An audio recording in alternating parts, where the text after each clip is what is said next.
It's been approximately 35 years since the revitalization of video games.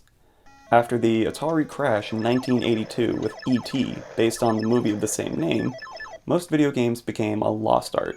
In 1985, Nintendo began selling their Nintendo Entertainment System, and with it, they sold Super Mario Bros., one of the most easily recognizable video games of all time.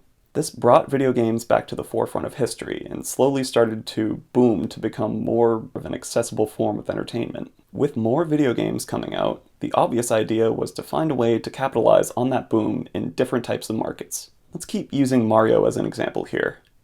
Mario and the different characters of the games began showing up on different merchandise. From t-shirts to lunchboxes to commemorative rotary phones, the Mustache Plumber was showing up in every toy store and Walmart across the country. In 1993, Nintendo took the next logical step in this brand recognition, the silver screen. Super Mario Bros. The movie was released to theaters on May 28, 1993. Though the movie almost broke even at the box office, it was panned by both fans and critics alike. Some problems with the movie include acting by actors like John Leguizamo, Bob Hoskins, and Dennis Hopper, the redesign of iconic Mario characters like Toad, Bowser, and the Goomba enemies, some less than stellar special effects, a bad story, and countless other excuses. This was the first sign that video game movies just don't work. However, it wouldn't be the last sign. So many other popular games tried to break out into the Hollywood scene. Street Fighter, Mortal Kombat, Double Dragon. Look, it's a lot of fighting games, I know. Doom, Tomb Raider, Assassin's Creed. There's so many of these video games and movies. And way more often than not, they don't work. A lot of them don't work for different reasons. Most of the same stuff that made the Mario movie fail. But I think there's one detail that stands above the rest that leads to the downfall of the video game movie. Name? Mario. Last name? Mario. Okay, what's your name? Luigi. Luigi? No, Luigi Mario. In my opinion, the most important thing compared to any other aspect of a movie is its plot.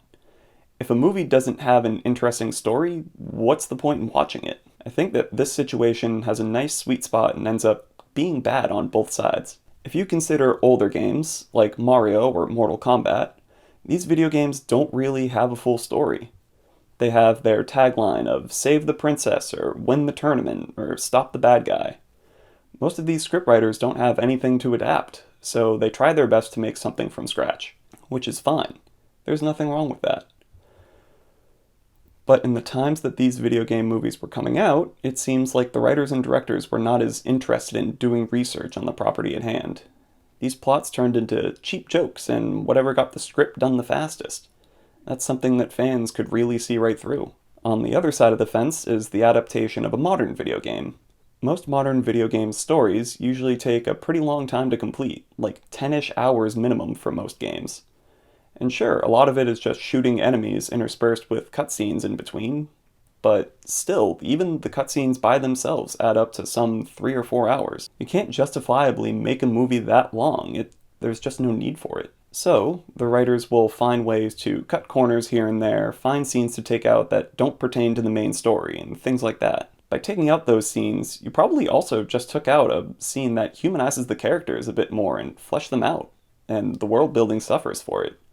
There isn't really winning either way. Now you and the games are one. There's also the way the story is ingested that differs when transferring from video games to movies. What makes these stories so compelling is that the video game gives you the power. You're the one saving the princess. You're the one exploring the haunted house. You're the one fighting the zombies to save that little girl from getting eaten. Playing a video game makes you feel like the hero, and that can be such a cool feeling when you get something right. By transferring these ideas to a visual medium, it takes that power away. It's no longer you stopping the Templar conspiracy, it's Michael Fassbender. You're not the one adventuring in the ruins of an Aztec structure, it's Angelina Jolie. And also Alicia Vikander. Dwayne "The Rock" Johnson, the half-Samoan Adonis, is the one on Mars shooting demons and killing bad guys, not frumpy Jack Callahan living in his 2-bedroom apartment in South Carolina. By taking the power away from the player or audience, the story isn't as inviting as it once was. It's a small difference, but it's enough to really change how you view the story as a whole. One of the worst examples of this is the 2016 Ratchet & Clank movie. The movie and the video game based on the movie were made and released in tandem, something that hasn't happened in a really long time. This caused a weird combination of the movie being too long to retain anyone's attention, and the game being too short as to not add too much extra plot to the movie. It was the perfect storm that made it not really marketable to either the video game community or the animated movie lovers community. Meow?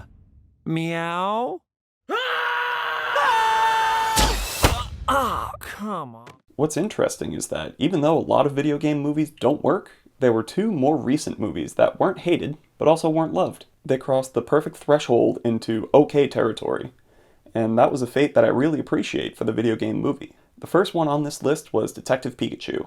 Now, the plot of this movie wasn't bad.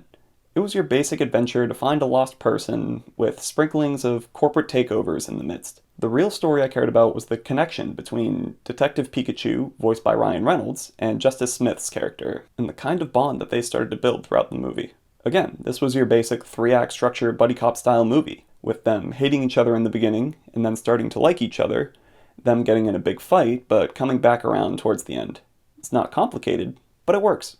Another thing that I think really cemented my appreciation for the movie was the visual effects. As a longtime fan of Pokemon, I always tried to picture what the Pokemon would look like in real life, and the VFX team did a really good job trying to translate that on screen. Like the different textures of some of the Pokemon, like the scaliness of Bulbasaur, the skin texture of Machamp, and Pikachu looked so goddamn soft and cuddly. I loved it. The other movie on this list was, unfortunately, also the last movie I saw in a theater since the pandemic. Sonic the Hedgehog. Another plot that didn't really offend anybody. The story is about Sonic, voiced by Ben Schwartz, traveling from another dimension and teaming up with the local sheriff to get back to his own dimension. It's your basic road movie at the heart, and those can be a lot of fun, especially with the dynamics between Schwartz and the sheriff, played by James Marsden. The acting is also pretty decent in it, with the real showstopper being the meme-worthy Jim Carrey as Dr. Robotnik. I think what made this plot really work for it was that it was pretty vague. You could completely take out Sonic and Robotnik from the movie and replace them with some other random characters created specifically for the movie. Nothing would really change. By not entirely bunkering down on the choice to adapt a Sonic video game into a movie, the writers had a lot of play in what they could do with the Sonic world. And really thinking about it, you could probably say that for both movies. Detective Pikachu and Sonic the Hedgehog didn't try to reinvent the wheel. They played it as safe as they could, and they were rewarded by not having the worst movie releases of that year. Well, in my opinion, of course. Though I think it's difficult to make a video game movie, I think it's entirely possible. There's some examples with video game movies being done well, or even just not poorly. Since these examples were done more recently, it might even be high time that we could see a revolution in these kinds of movies in the future, with more research done in the writing, and more care coming from the filmmakers and actors. I think that we can finally get that fabled good video game movie. It took decades for comic book movies to be really good, so maybe we're right around the corner with the next good video game movie. With Illumination currently in the process of making an animated Mario movie that's purported to come out in a few years, I really hope that that's the case. But only time is going to be able to tell, and for right now, just going to keep my fingers crossed. Thank you guys for watching this one. I've got more video essay topics that nobody asked for on my channel, and I'm still working on some others to keep my mind going. I just recently got a shout out on my friend's channel on YouTube, so instead of my useless shilling, I'm instead gonna recommend her work. My friend Devereaux just documented her journey through the 21-day cleanse with Beachbody, and it inspired me to do some dietary cleansing of my own. Like, for the entire month of February, I'm gonna stop drinking. Hopefully that's going to affect my health a little bit, and maybe I could shed off this beer belly, who knows. So if you like vlog-style content, she's a lot of fun, and I'll link her channel down below. I think she's working on other projects, I'm just not privy to what they are, so keep an eye out, because she's a really talented person, and I hope the best for her. I'd also like to pimp out my boys, the SINCLAIR brothers, some of the hardest working media reviewers that I know. They talk about movies and music in a way that my little pea brain doesn't exactly understand all the time, but you can see the passion in their eyes and how hard they work on the videos, and it just makes you feel all warm and fuzzy on the inside. So I'll also link their stuff down in the description. Finally, go give a follow to my boys over at From the Cellar.